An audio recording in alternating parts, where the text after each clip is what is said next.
Cuéntame, ¿qué había ahí, Vicente? Mi casa, donde la habité durante 18 años, y lo que únicamente puedo comentar son las experiencias de niño en ella. La casa en aquella época me parecía inmensa, tenía 3 plantas. La planta inferior, que daba a la calle, era donde estaban las oficinas y el despacho de mi padre, oficinas del periódico y los talleres del periódico. Después, lo que era la casa, tenía un montón de habitaciones. Para mi edad, lógicamente, me parecía un palacio inmenso. Y luego la parte superior, el desván, que tenía habitaciones que me impresionaban mucho porque había 3 o 4 habitaciones, se componía el desván. Pasé mis primeros años, como comenté antes, y para mí son recuerdos entrañables y muy bonitos todos ellos. ¿Cómo era la imprenta? La imprenta, creo recordar que tenía una zona donde estaban los cajistas, donde componían, como se componían antiguamente los periódicos. Iban recogiendo letra a letra con unas cajitas pequeñas donde estaba la A, la B, la C, y entonces ellos lo iban componiendo en unas reglitas que yo llamaba, iban colocando las letras, y para mí, niño pequeño en aquella época, pues bueno, era entrar en un mundo impresionante. Y después, en otro lado, en otra habitación, una máquina inmensa, para mí inmensa, como es lógico, que después esa máquina o una parecida creo que está en la rotonda a la salida de Astorga por la carretera que va a La Bañez, que es donde está la bandera española, y entre otras cosas que tiene esa rotonda está una, que no sé si es esa otra parecida que sacaron de esa imprenta, o creo que, si no es esa, de la imprenta de Sierra. Y allí se componían con el papel, que iban colocando en esa máquina un montón de pliegos de papel que iban pasando uno a uno, que la máquina les daba la vuelta y iba imprimiendo en cada vuelta. Era para mí un espectáculo, y para cualquier niño pequeño. Y esa máquina no era eléctrica, y había un señor que muy conocido en Astorga, encantador, que trabajó durante muchísimos años en el pensamiento, que era Balbuena, padre de hijos que todavía existen, encantadores, y se dedicaba a dar vueltas a una rueda enorme de la máquina para que estuviera en marcha, porque lógicamente no existía la máquina propiamente dicho eléctrica, había que darle una vuelta, y algunas veces yo, pues con 4 o 5 años, me subía y yo me quedaba colgando, entonces me estaba columpiando gracias al señor que me llevaba con la rueda. Y son las típicas experiencias lógicas de un niño pequeño. Cuentan las crónicas que alguno de tus familiares se ponía abrigo y sombrero para ir al cuarto de baño. Bueno, la casa tenía ya los primeros síntomas de vejez. Entonces, pues les faltaban muchas cosas. Debería haber sido repuesto pues todo, tejados, no sé qué. Por razones lógicamente económicas, pues no se pudo hacer, y se fue deteriorando poco a poco. Y entonces había una galería donde organizábamos mis amigos y hermanos, organizábamos procesiones con una silla. Y entonces íbamos con una silla que la tomábamos y la llevábamos entre 4, y con el fondo musical que tarareábamos las músicas de Semana Santa de Astorga. Y entonces pues eran nuestros juguetes de aquella época. Y el pasillo, por así decirlo, aventanado, que tenía en la casa, estaba lleno de ventanas que le faltaban la mitad de los cristales. Y teníamos un tío, hermano de mi madre, encantador, Amando Bullón, que cuando las visitas que nos hacía algunas veces en invierno, iba al final de la galería, que estaba el cuarto de baño, título hoy día que suena mucho mejor de lo que en realidad era, porque bueno, ni de baño ni de cuarto sí. Y entonces íbamos allí a hacer nuestras cosas, y mirabas por el agujero y veías a 4 o 5 metros abajo, pues un pozo donde caía todo aquello. Y como hacía muchísimo frío, decían las malas lenguas, yo no lo llegué a ver nunca, pero decía que iba al cuarto de baño con abrigo, bufanda y sombrero. Pero vamos, son historias familiares. ¿Qué recuerdos tienes, qué trabajos hiciste para ese pensamiento familiar? Bueno, yo trabajos prácticamente ninguno, porque yo insisto repito que yo salí de Astorga con 18 años. O sea, por mucho que hubiera querido hacer, poco hice. Pero sí, después, lo que sí fue, efectivamente, fue repartidor de periódicos por barrios. y alguna época cobrador de los recibos del periódico. Iba por barrios, pues nada, y yo encantado, claro, porque para mí era un espectáculo. Yo creo que era de los pocos del pensamiento que no cobraba. Bueno, suponiendo que alguien cobrara. Y sí, repartí periódicos y cobré recibos. Pero vamos, tampoco labores periodísticas ninguna. ¿Cómo te imaginas que podía un periódico, yo diría que familiar, dar de comer a toda una familia como lo hizo? ¿Cuál es el milagro? ¿Cuánto valía ese periódico si además tú eras el cobrador? Sí, no debía de costar mucho. Hombre, lo que sí es un periódico entrañable para mí y yo creo que para la ciudad. Aunque mis conocimientos periodísticos son muy escasos, pero yo creo que el tener un periódico que es un poco casi de todos, pues sirve para que la ciudad con pequeñas cosas se hace grande. Y Astorga en ese sentido tenía el periódico que era de todos. Era el periódico que daba la noticia de los éxitos académicos de los que eran de mi edad. Ha terminado la carrera, ha aprobado el bachiller, ha hecho la primera comunión. Era una cosa que le encantaba a todo el mundo y mucho más a los que vivían fuera de Astorga. Creo que tuvo su época, tuvo su éxito, económico ninguno, como es lógico. De hecho, mi padre tenía puestos de trabajo, por decirlo en plan moderno, pero tenía agente de seguros, es que ahora no me acuerdo, pero tenía muchísimas cosas. Por cierto, era representante de una cosa de turrones, creo recordar que era Picó y Mira. Y entonces vendía, porque en aquella época mi padre de toda la vida de Astorga conocía a todo el mundo. Y sus clientes, o alguno de sus clientes, eran clientes únicos de la época de Navidad. El cuartel de Santo Cildes, el cuartel militar, y el seminario, donde en aquella época había seminaristas estudiando, pues a lo mejor 200, ¿no? Y entonces vendía cierta cantidad de turrones.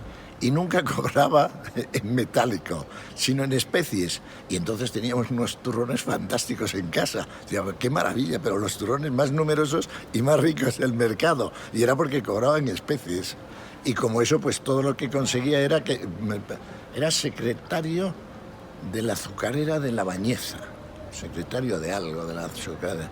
Y también iba a León a las reuniones y de Pascuas a Ramos, más de Pascuas a Ramos, traía un saco pequeñito de 4 o 5 kilos de azúcar, que parece ser que en aquella época no abundaba mucho. Y entonces, bueno, mi madre encantada, claro, porque teníamos azúcar. Yo de pequeño no entendía de aquello y lo único que hacía era chuparme el dedo y meterlo en el azúcar mojado. Y salía, cosa que después enseñé a mis nietos con gran enfado por parte de mi hija. ¿Cuántos erais en la familia, Vicente? En la familia fuimos 8, que yo conocí, porque creo que se murió uno, que se murió creo que con 2 años, que además siempre fue la duda, que tenía el mismo nombre que después me pusieron a mí. Y a mí me extrañaba, porque yo pensaba que la muerte de un niño, pues, como es lógico, pues muy dolorosa para las familias, pero el repetir el nombre es una cosa que todavía me parece extraño. No, luego me dijeron que era muy corriente en la época. Y éramos 8 hermanos, y bueno, yo me lo pasé bomba porque era el pequeño. Todavía hoy día, aunque ya han fallecido algunos, cuando nos reunimos los hermanos y empezamos a hablar de lo divino y lo humano, me dicen, tú cállate que eres el pequeño. Yo les digo, yo ya no tan pequeño, pero me tengo que callar. ¿Cómo era la relación entre hermanos? ¿Cómo era la relación en la familia? ¿Cómo era tu padre? Bueno, para mí era un señor muy autoritario. Autoritario me refiero a que era mi padre. Y con tanto hijo, o daba voces o allí no se ponía orden ninguno. Lógicamente, para mí todos los recuerdos que tengo de mi padre y de mi madre son súper entrañables. Recuerdo que de las pocas veces que lo vi emocionado, porque cuando se murió su padre, yo era muy pequeño, ya tenía 6 o 7 años, entonces analizar los sentimientos de mi padre en aquella época sería absurdo porque yo no tenía ni idea de qué consistía eso. Pero cuando me marché de casa y me despedí en el portal, algo salió, o mamá dijo, o comenté yo, dice, es el último que se nos va, porque era el pequeño, y unos por una razón y otras por otras se habían ido los 7 anteriores. Y dice, y el pequeño se nos va. Y luego me comentaba mi madre que sus amigas le decían, pero no tenga miedo, se va de piloto, se va de aviador por ahí, con lo peligroso que es eso. Afortunadamente, he estado 40 años volando cruzando esos cielos por todo el mundo y nunca he tenido el más mínimo accidente. Incidentes, infinidad de ellos. Bueno, creo que alguien dijo que el volar son años de tedio salpicados por segundos de pánico. Pero bueno, es una frase y no pasé de ahí. Y no he tenido, afortunadamente, en los 40 años, insisto, el más mínimo. Ahora, sustos muchos y conocimientos fenomenales. Ahí conocí a mi mujer y me casé. Has citado muy de paso a tu abuelo, el fundador del pensamiento astorgano. Bueno, yo los conocimientos que tengo de mi abuelo, lógicamente, son muy pequeños porque lo conocí con 4, 5, 6 años. Cuando se murió debía tener como mucho 7, no recuerdo ahora las fechas, pero 7 años. Y lo que sí recuerdo es que había unas llaves, un llavero, con muchísimas llaves, y me parece que lo tenía o mi abuelo o mi abuela. Y entonces ir a esa casa y coger el llavero era todo uno. Iba con el llavero jugando, pero insisto que debía tener 3 o 4 años. Y entonces pues llegaba, les daba un par de besos y nada más, no tengo más experiencia de él. Para mí era un señor mayor que, bueno, me daba besos y nada más. ¿Cómo era tu padre trabajando? ¿Viviste 18 años con él? Sí. ¿Cómo hacía el periódico? ¿Cuál era su dedicación? Eran las 24 horas del día. Él era su periódico y le hacía todo. Cualquier cosa que hiciera, salía a la calle por algo y era para el periódico. Hacía cualquier cosa. Y bueno, recogía las noticias del telediario de las 2:30 de la tarde y era un silencio exigente, sepulcral en la casa porque daban las noticias que después las 4 o 5 que más resaltaban eran las que ponía en el periódico que salía 1 hora más tarde.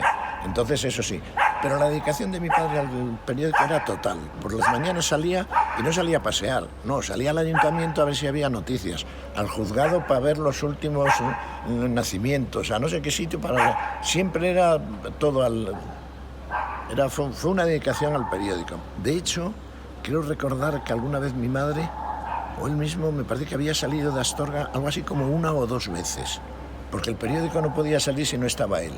Y después me enteré que dejaba al único que tenía, José Magín, el siguiente a mí, mi hermano, que ya empezaba a hacer sus pinitos periodísticos.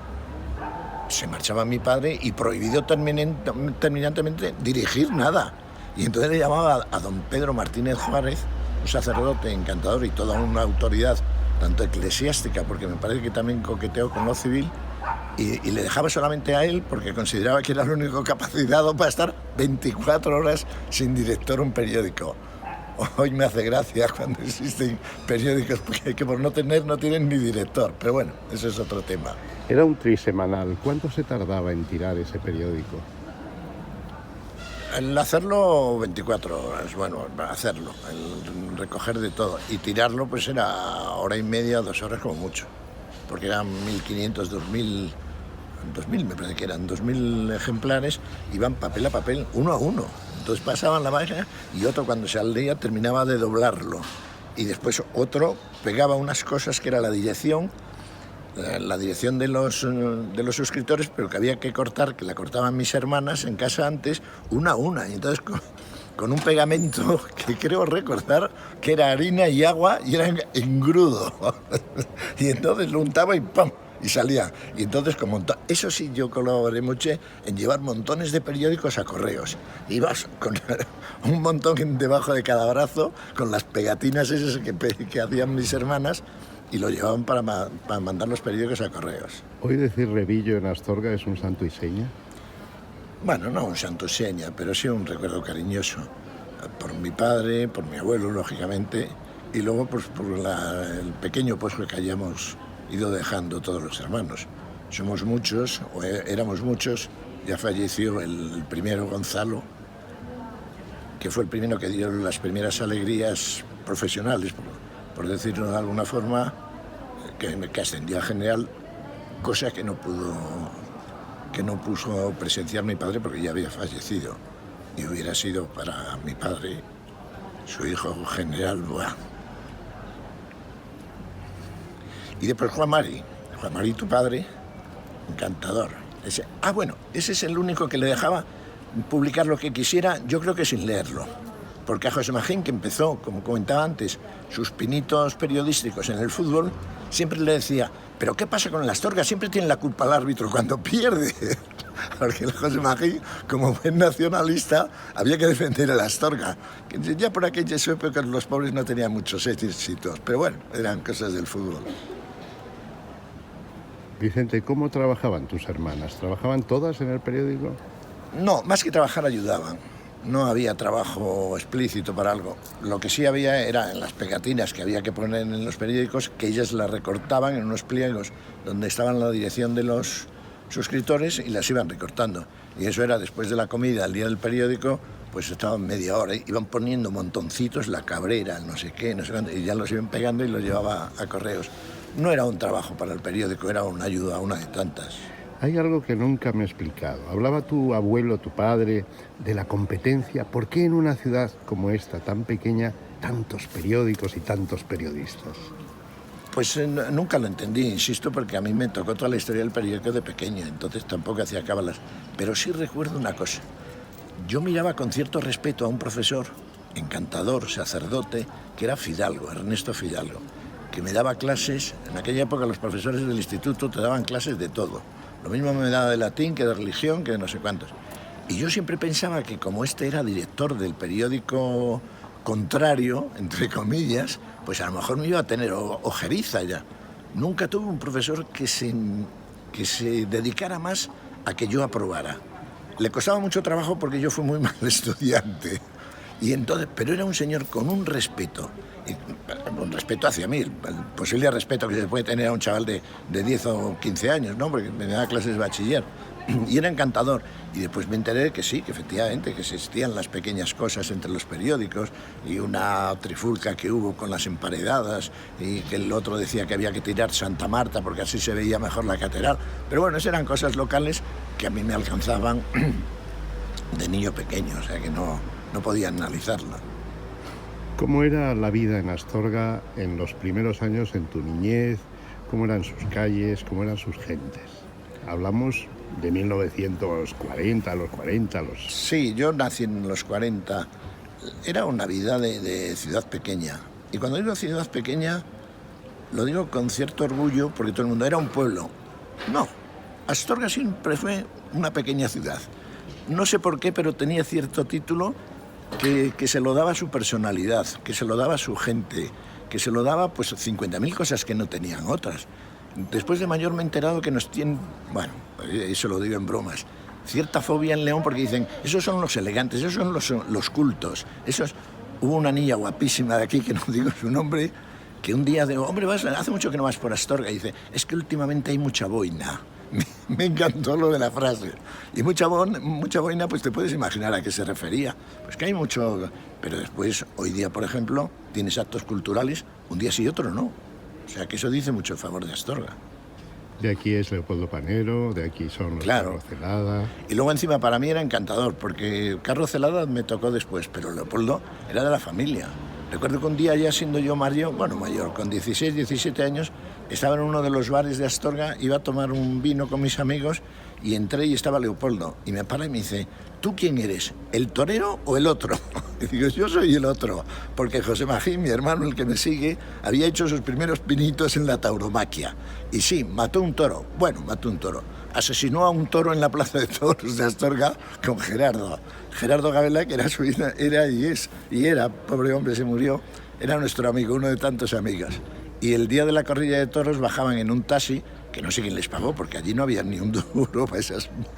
Y bajaban en el taxi cantando que llueva, la Virgen de la Cueva, a ver si así se suspendía la corrida, porque habían visto a los becerros que iban a tener y les parecían miuras, pero vamos, de 6 años. ¿Te atreverías a decirme cómo es el Maragato, cómo es el astorgano? ¿Es un pueblo muy especial o no? No lo sé. Yo... Ten en cuenta que yo soy piloto, entonces yo analizo muchas cosas, pero a la gente me cuesta mucho trabajo.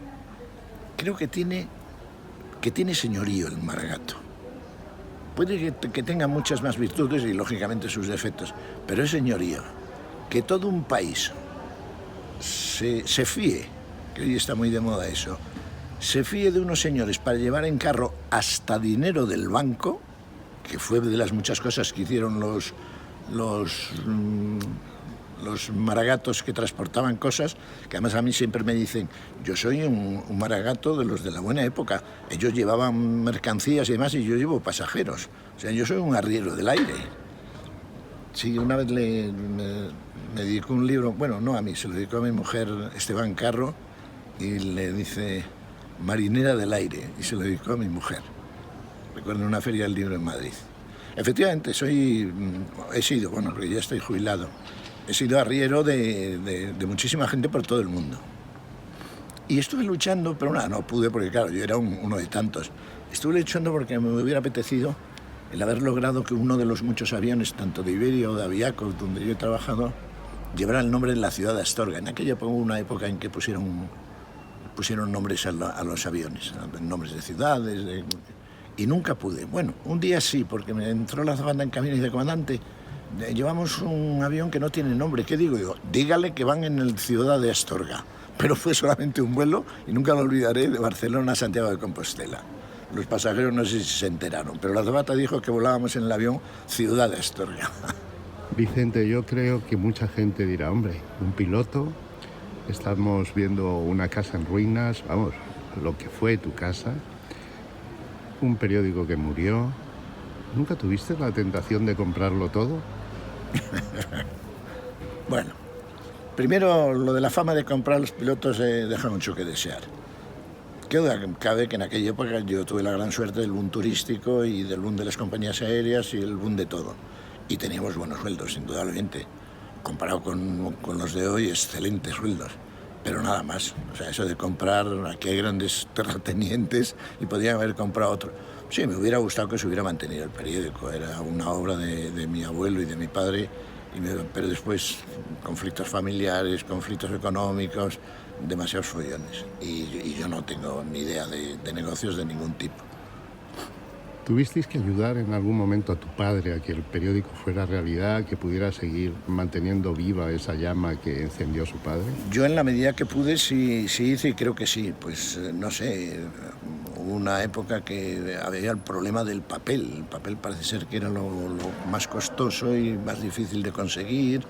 Y entonces pues y hubo una época que venían unas bobinas de papel enorme, inmensa, que había que empujarla entre 3 o 4 de lo que pesaban, y entonces había que cortar. Nosotros mismos teníamos que cortar el papel. Y recuerdo que alguien se inventó una bandeja, íbamos envolviendo y luego con un cuchillo cortábamos, José Magín y yo, que éramos los pequeños, y salía el tamaño del periódico, y ya directamente lo llevaban a la máquina, y eso envolviendo y cortando los periódicos. Eso los días, y era cuando había problemas de papel, pero vamos, a mí, insisto, me tocó de refilón, o sea.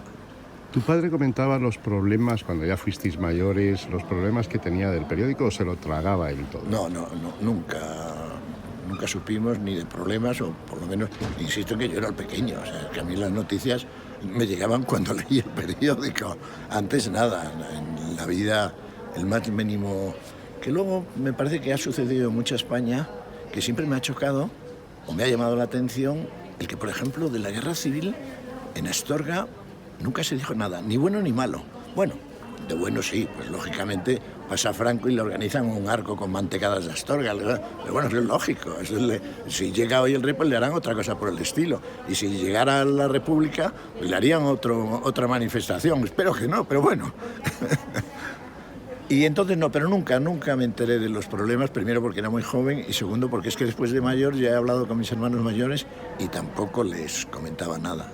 Quizá el más cercano en ese sentido era Juan Mari, porque como escribía mucho y estaba más, y lógicamente era el periodista de la familia, aparte de mi padre, el periodista oficial, pues quizá a lo mejor a él le comentara cosas, pero bueno, eso ya queda en el archivo familiar y mental de cada uno, y además de eso sabes tú más que yo. ¿Pasó por la cárcel tu padre? ¿Estuvo encarcelado? ¿Cómo fue aquella historia? Bueno, insisto en lo mismo, creo que fue en defensa de me parece que era de un alcalde, Carro Verdejo, ¿puede ser? Bueno, no lo sé, ahora ya los nombres son millones. Un alcalde, y entonces le llamó al orden el gobernador. Y mi padre era como era y le dijo al gobernador que tururú. Y entonces le llamó a capítulo y lo metió en el hostal San Marcos, que creo que en aquella época era cárcel. Años después llegó Ricardo Gullón y dice, caray, con tu padre se quejaba de la cárcel, menuda cárcel de 5 estrellas lo metieron. Pero sí, estuvo unos días y creo que fue a visitarlo mi madre, y mi madre en aquella época no se atrevía a ir sola, y llevó a Gonzalo, hermano mayor, que creo, contaba mamá después de muchos años, que debía tener 13 o 14 años. Iba como hermano mayor acompañando a su madre.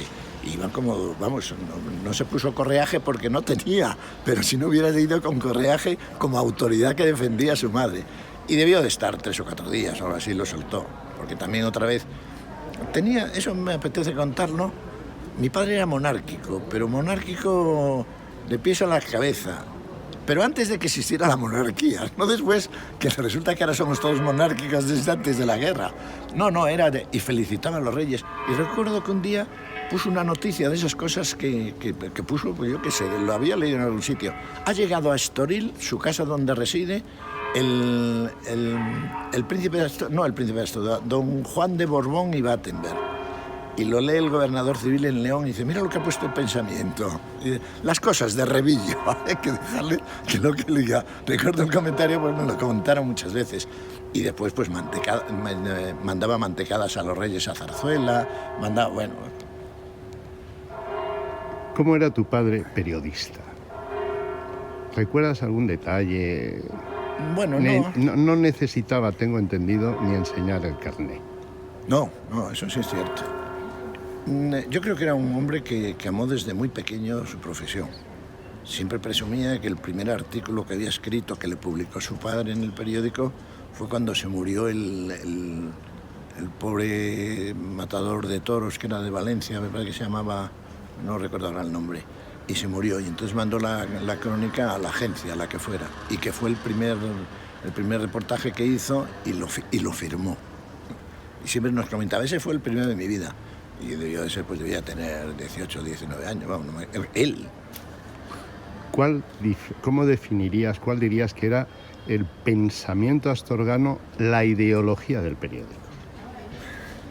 Me encanta porque hoy día se pueden tener muchas ideologías. En aquella época querías una cosa, o te fusilaban o te daban de lado, pero vamos. No, creo que era católico por encima de todo. Mi abuelo Magín, al parecer creo que estuvo a punto de 3 años más y ahora hubiera sido canónigo. Sí, eso sí, seguro que hubiera sido canónigo porque era íntimo amigo de todos los sacerdotes de Astorga. Católico, del abuelo no recuerdo, pero de mi padre monárquico, seguro. Y bueno, ya me acuerdo de las frases de Valle Inclán, católico y sentimental, ¿no? de Bradomín. Pero sí, católico y monárquico. Y luego mi padre, en ese sentido que preguntabas antes, un enamorado de su profesión. Desde pequeño la adoraba y vivía por ella, y los malos tragos que le hizo pasar, pues por deficiencia de todo, por escasez, lógicamente, la primera de dinero. Y nos educó y nos echó al mundo a 8 fieras, con un hambre atrasada que veníamos todos, y ahí hemos estado, cada uno en profesiones muy dispares, pero bueno, hemos sido felices la mayoría, todos, cada uno en su medida, pero bueno, los años han pasado y el pequeño ahora hablando cuando debía estar callado, como me dicen mis hermanos.